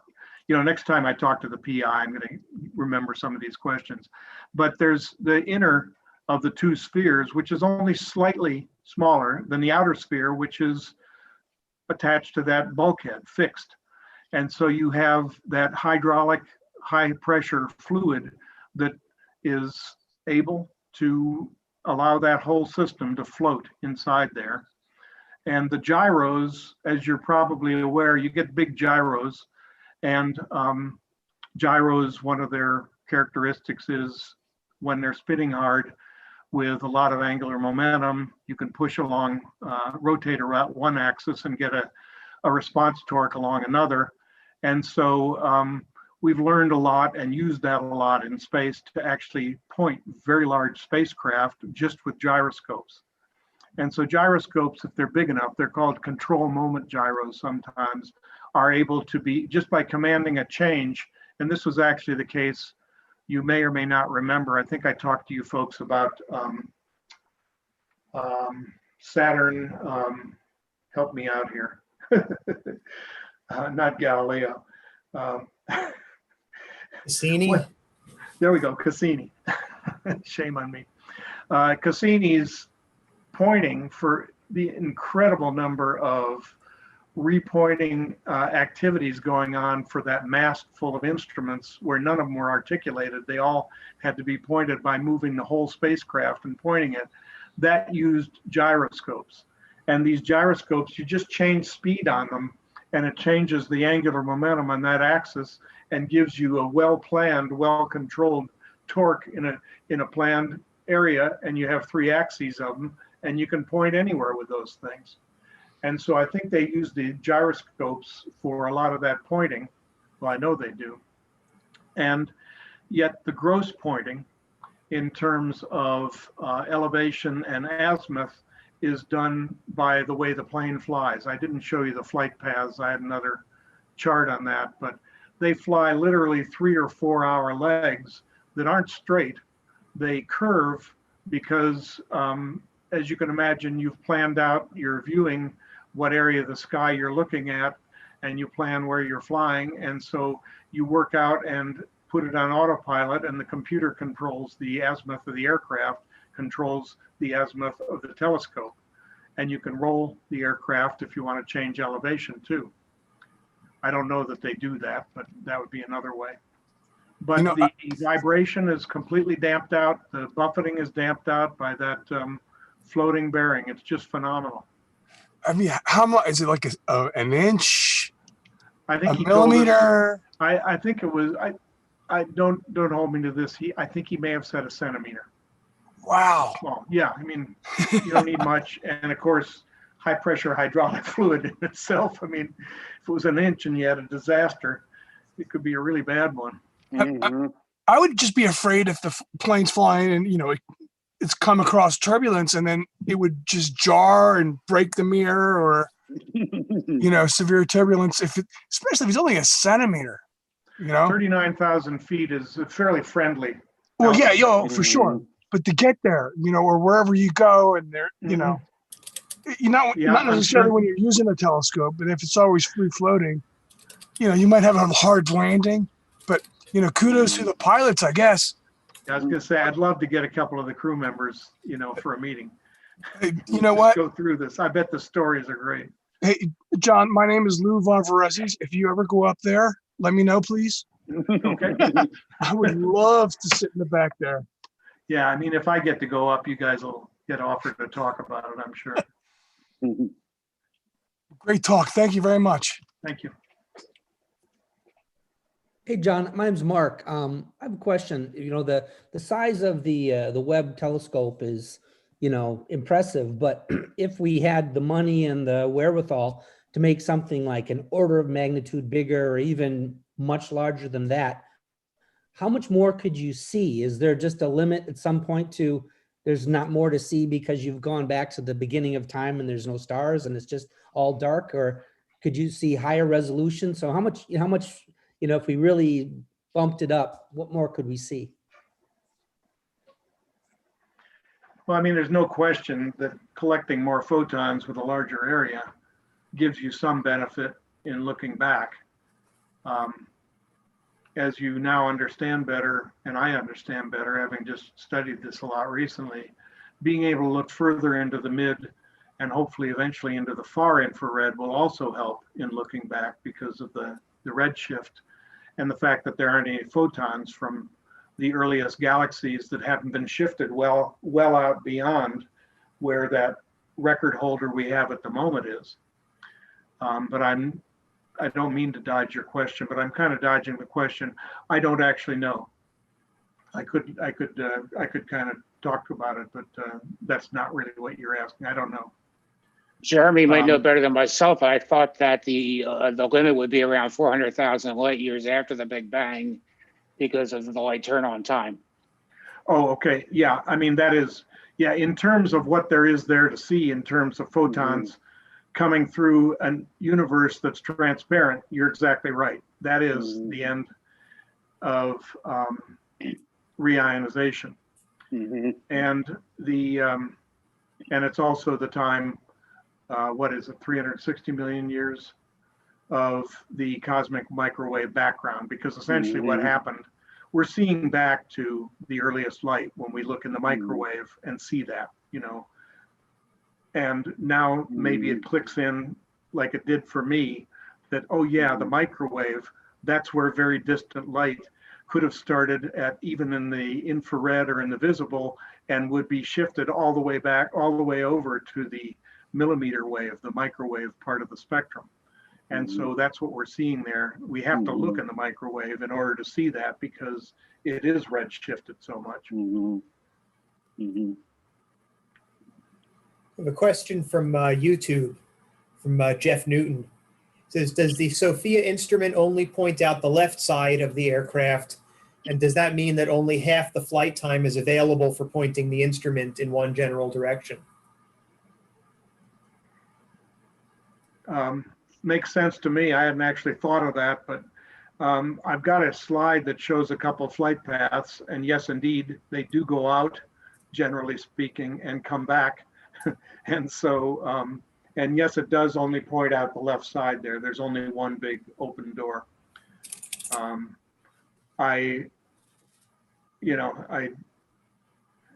Anyway, you could set up all kinds of scenarios to look at different things, but the two examples that we were given by the PI showed one very long curved leg for the longest part of the viewing, which probably was 3 hours of the flight at least. And no, you can't go back over that again without having to land somewhere where you're not allowed to. I guess you could look at different parts of the sky, right? If you I mean, there's some very busy flights. Just to say that you can't look any longer than the length of one leg.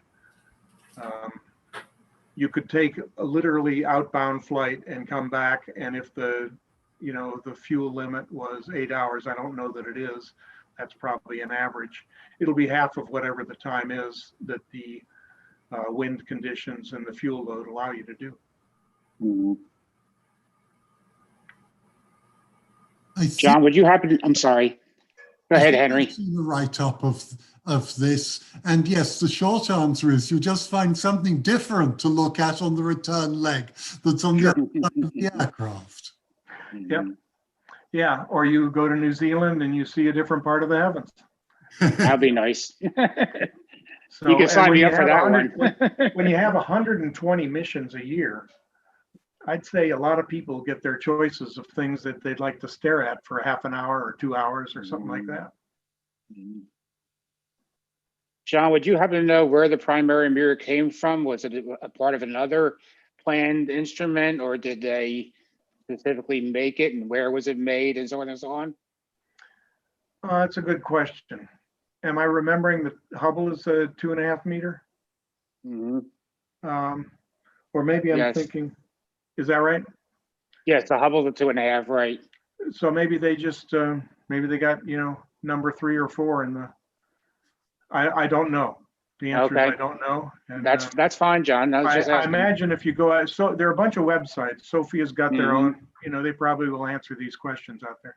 All right, great. One other question, if you don't mind.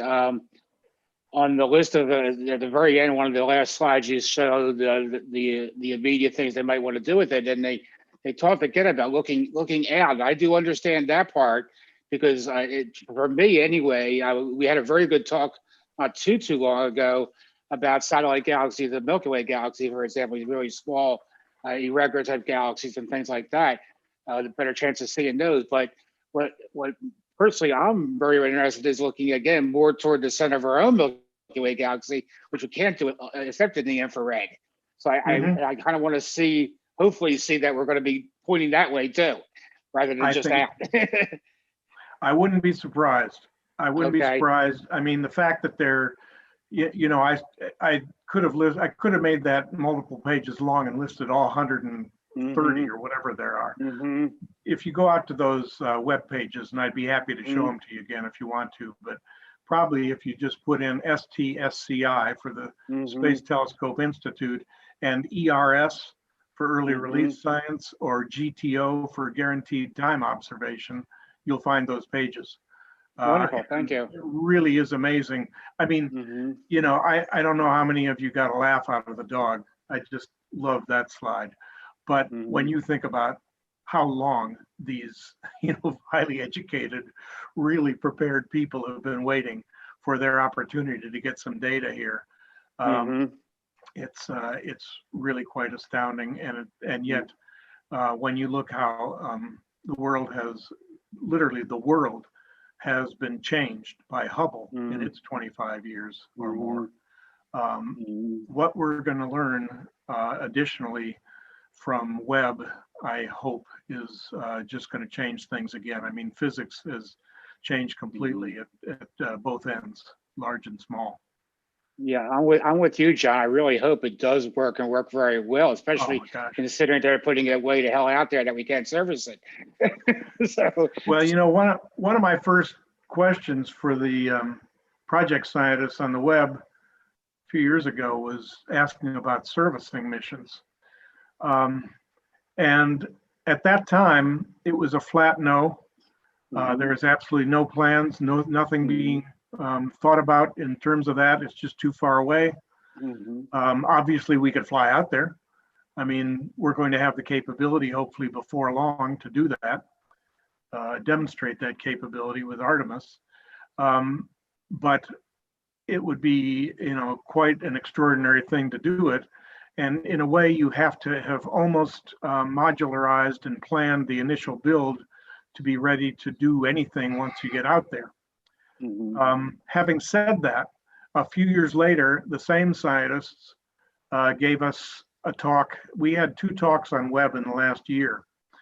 And in one of them, they noted that they put some features on board, not that there was any servicing capability, but in the event that it was developed in the future. So I hope it isn't ever needed. Having said that, in many ways we'd be able to do it, and I would just be really sad if in some way one of the segments actuators break. You know, who knows what it might be. Right. There are so many things that might go wrong. Right.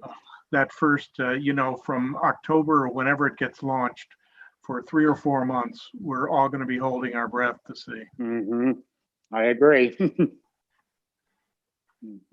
Hey, John, can I ask you another question? I Sure. was curious when you were discussing the Lagrange points.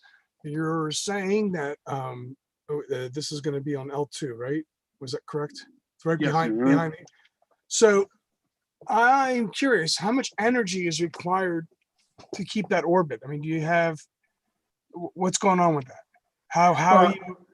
How are you monitoring and maintaining that? Yeah, the answer is some. I'm sorry I don't have a better answer, but the fact is that even if you're at one of the stable points, the universe is all about perturbations.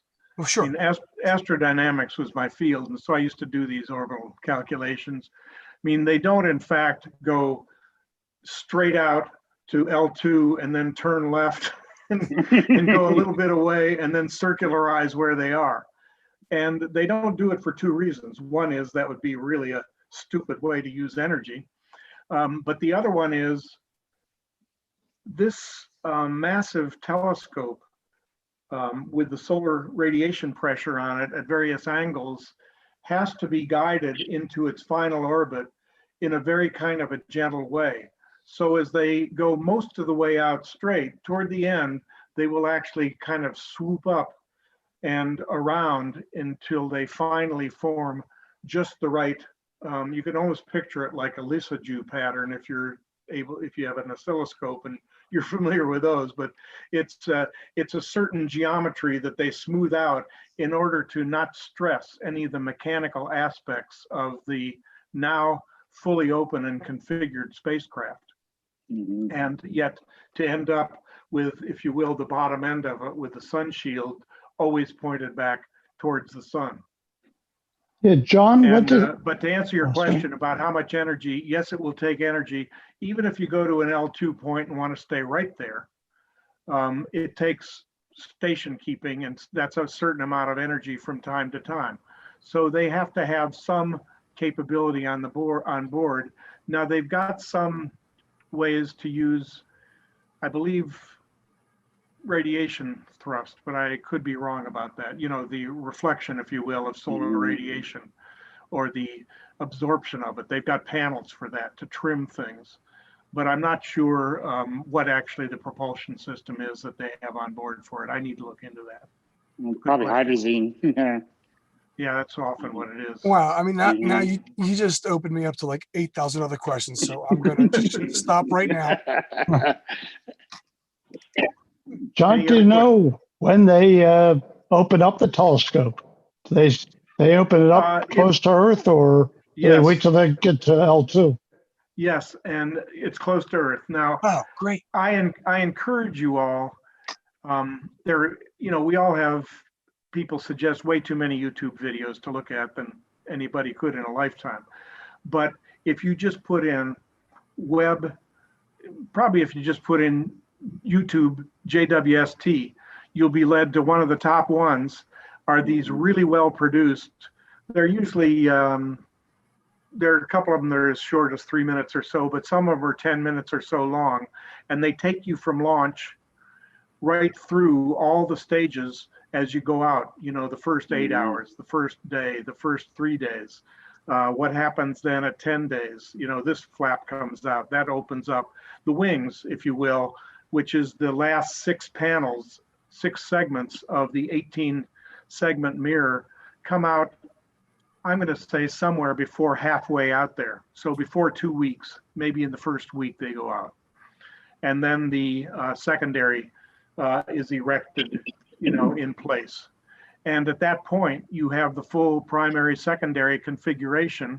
And then they open the sun shield, the solar shields underneath. And that's quite an affair. And that's all shown beautifully in these videos that you can go out and look at on YouTube.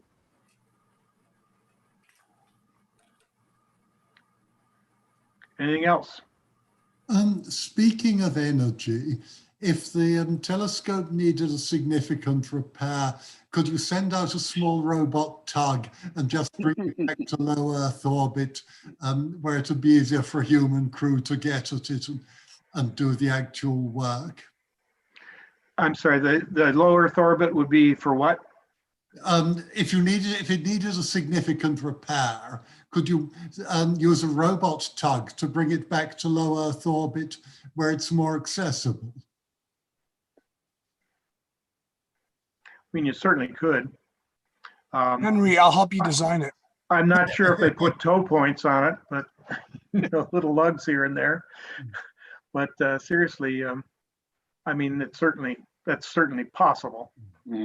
There are a series of satellites that have been designed that way, with multiple launches of service of the satellites that are supposed to work with service vehicles, and some of these service vehicles are supposed to be out of service up to, I think, 3 or 4 different satellites.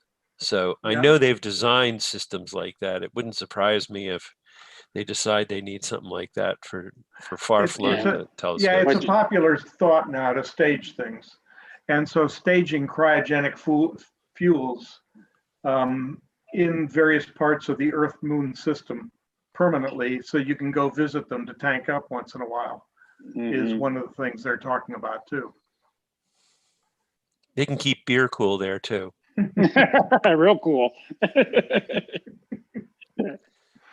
A new approach to geocaching, I suppose. Any other questions for John? John, what would be the limiting factor on the life of the Webb telescope? The cryogenic cooling? It's a good question. I don't know. Nobody asked the folks when I was talking to them. Let's see. I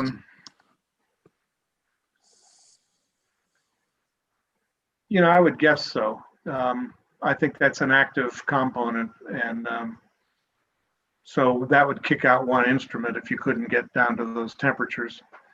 I don't know how the rest of you felt about that micro shutter array, but I just think that's brilliant. Being able to get individual spectra. Okay. Well, thanks very much, John. We hope to see you again. I enjoyed it. And, under safer times. I will, even if you guys meet physically again, I may come in harm's way and see you there. Love to see you. That'd be great, John. Yeah, will we ever be back? Thank you. I appreciate your attention, and I enjoyed it. Thank you. Thank you very much. Thank you. Thanks, John. All right. With that in mind, and if anybody has anything for the good of the order, we will end the YouTube recording. You know what? I did want to mention something to the club for anyone who's interested in participating. This month's astrophotography challenge, if you're so inclined, is the Rosette Nebula. If you decide to take it, you could post it on the astrophotography forum. And if you do, make sure you sign up and subscribe to it. But everybody who is subscribed to it will see it. So if anyone who takes any pictures, please, yes, share it on the group's IO, but put it on the website. Show it off on the astrophotography forum. And that way, people that are learning can ask questions if they see someone has done something they want to do, etc.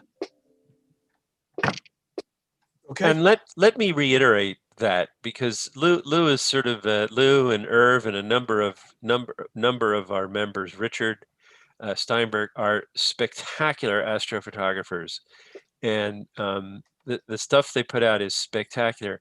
But every once in a while, poor schlub like me puts my phone on a tripod or something and takes a shot, and I get a decent shot once in a while, and put it on the listserv.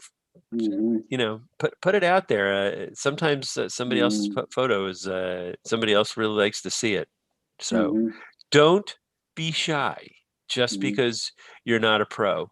This is the Delaware Valley amateur astronomers. We're all amateurs. I had just seen a YouTube video on how to do astrophotography with an iPhone 12. Isn't that amazing? Mm-hmm. Who would have thought? Mm-hmm. I wouldn't have 20 years ago that you would even be using a digital camera. Forget astrophotography. 10 years ago, an iPhone would never get a picture of a star. And now, why do you have a DSLR? Just use your damn phone. Yeah. Well, Jeremy, let's terminate the YouTube video and move to